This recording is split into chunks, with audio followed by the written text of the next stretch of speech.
Intermittent fasting has been one of the most popular diets in the last few years, and I think it's mainly because of not counting calories and eating whatever the crap you want to eat in the feeding window. Is this really for everyone, or is this really the best for your body composition? Welcome back to the channel. My name is Harsh Patel, and in this video, we will be going over the effects of intermittent fasting on lean body mass and particularly muscle mass. What is lean body mass? Well, lean body mass is just everything in your body except your fat mass. Level 1 of intermittent fasting is alternative day fasting. And alternative day fasting is exactly what it sounds like. It's eating alternatively during the week. So if I eat today, I won't eat anything tomorrow. And then I will eat on the third day. And then I won't eat anything on the fourth day, but I'll eat on the fifth day. There is a systematic review where they looked at the effects of alternative day fasting on adults. This meta-analysis by Sui and colleagues found that alternative day fasting compared to control group has significant reductions in weight, BMI, blood pressure, fat mass, and lean body mass. The mean difference in weight was about 4.3 kilogram. The fat mass difference was about 4.96 kilogram. And then the mean for the lean body mass was about 1.38 kilogram. This also depends on the duration of the trial. When we take these means, when we take these averages, what we find is that there is a 32% loss of lean body mass with alternative day fasting.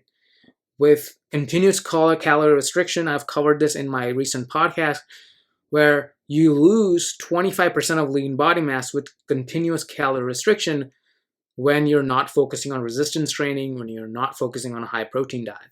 And so this is more, 32% of lean body mass is more than the simple weight loss strategies like continuous calorie restriction. And the researchers also noted in this meta-analysis that ADF can cause muscle loss because of this high loss of lean body mass. And this could increase the risk of sarcopenia if this is carried out long term. The second level is time restricted eating, and this is just your normal eating window. And so in research, one of the common ones is the 8-hour eating window, like mostly everyone is familiar with. There is a randomized control trial on this that's pretty interesting, and that I picked it out and actually read it from a meta-analysis. And so this randomized control trial looked at the effects of time-restricted eating on weight loss and other metabolic parameters in women and men with obesity and being overweight. And so I think this is a very cool study. They wanted to see what happens between the control group and the time-restricted eating group on various of these factors, and which is really cool, right? And so what they hypothesized, like a general hypothesis, was that weight loss without decrease in calorie intake suggests that time-restricted eating could affect energy expenditure to achieve a negative calorie balance. Interesting hypothesis, kind of a little funny, because it says that weight loss without a decrease in calorie intake suggests that TRE does something magical to affect energy expenditure, creating this negative energy balance. What they did is they divided people into two groups. The first group was CMT, consistent meal timing group, and the second group was time-restricted eating group, the TRE group. The CMT group had 3 meals a day, and they were permitted to have light snacking between their 3 meals during this 24-hour period. The time-restricted eating group, their feeding window was between 12 p.m., so noon, and 8 p.m. All the food was permitted between that feeding window. Only water, black coffee, and tea was permitted outside the feeding window. And so this is a very common design that is really translated in the real world. And so what they found was that time-restricted eating group had significant reductions in weight, but there was no weight difference in the TRE group and CMT group. That means they did not lost one group. That means is one group didn't lost more weight or less weight. Both groups had very slight, minimal differences in weight lost and weight changes. However, this is really interesting. When they did a body composition analysis, it revealed that there was a significant difference in lean mass and a significant difference between the groups in appendicular lean mass. Appendicular lean mass is your lean mass around your arms and legs. This is very interesting. First of all, they did not find a significant difference in weight. But then they found that there was a reduction in lean body mass between the two groups. And the time-restricted eating group had lower levels of lean body mass after this trial. What this suggests is this type of intermittent fasting, now this is only one study, okay? But this type of intermittent fasting leads to muscle loss and not fat loss. In fact, they found there was a 65% of lean body mass lost compared to traditional continuous calorie restriction, which is about 25%. That is a lot of lean body mass loss. That's not even losing fat at that point, okay?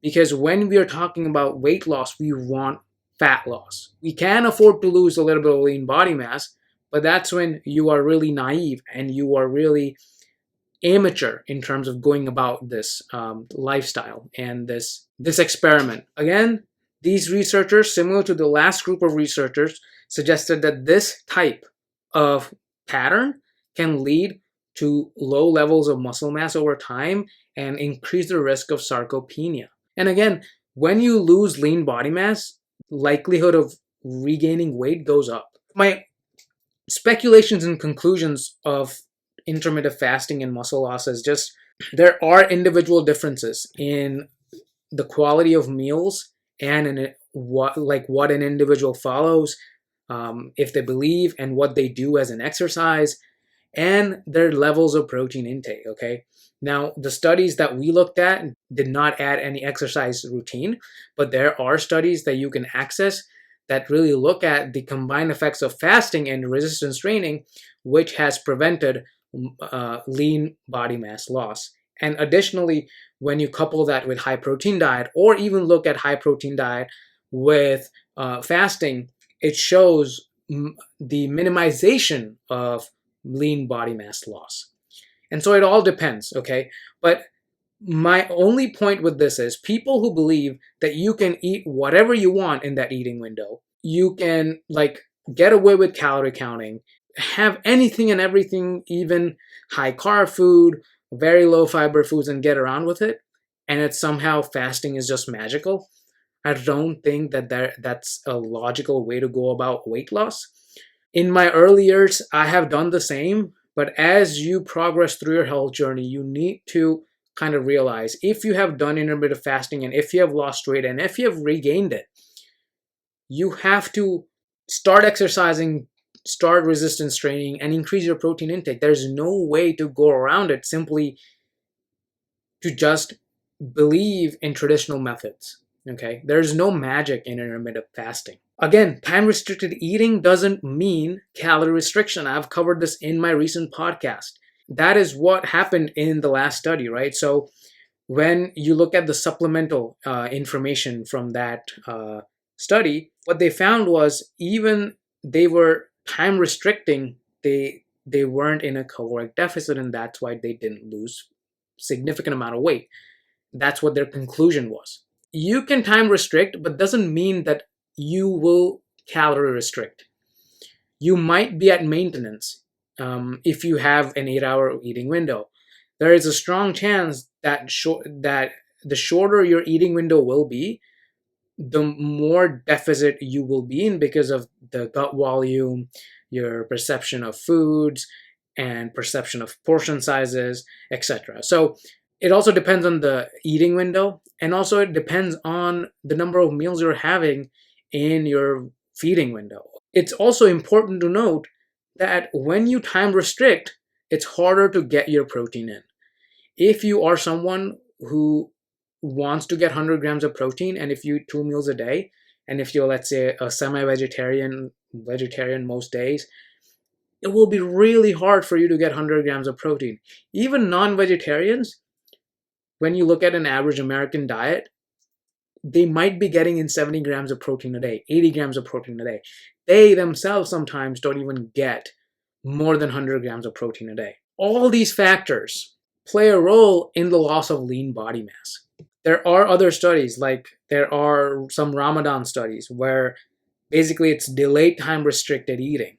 Well, what delayed time restricted eating is that you are delaying your time and you're delaying your feeding window. So basically it's sunrise to sunset for people who practice Ramadan. You're eating after sunset, and so that's delaying of time restricted eating. And in those studies, and again mentioning the early time restricted studies, what other studies have shown that there's consistent decreases in lean body mass when these people are not resistance training, but the level of significance is mixed. So my conclusion will be, yes, intermittent fasting can definitely lose your lean body mass. That is what I experienced as well. When I did 24-hour fasting and I lost 65 pounds throughout that journey, I realized that I feel weak and I cannot do things that I used to do anymore. I used to play a sport and I was really strong in that. I had reflexes built up, and when I lost weight, I kind of lost the skill to play that sport again. But after building muscle again, I think I feel confident in my body to feel stronger. And so this is a way for me to present you studies and present you with knowledge. So when you hit a roadblock in your health journey, you can take control of it. And so I hope you like this video. I really appreciate your time into learning the science behind different things that I put out. So thank you for watching. I highly appreciate it. I'll catch you in another evidence-based video. Thank you.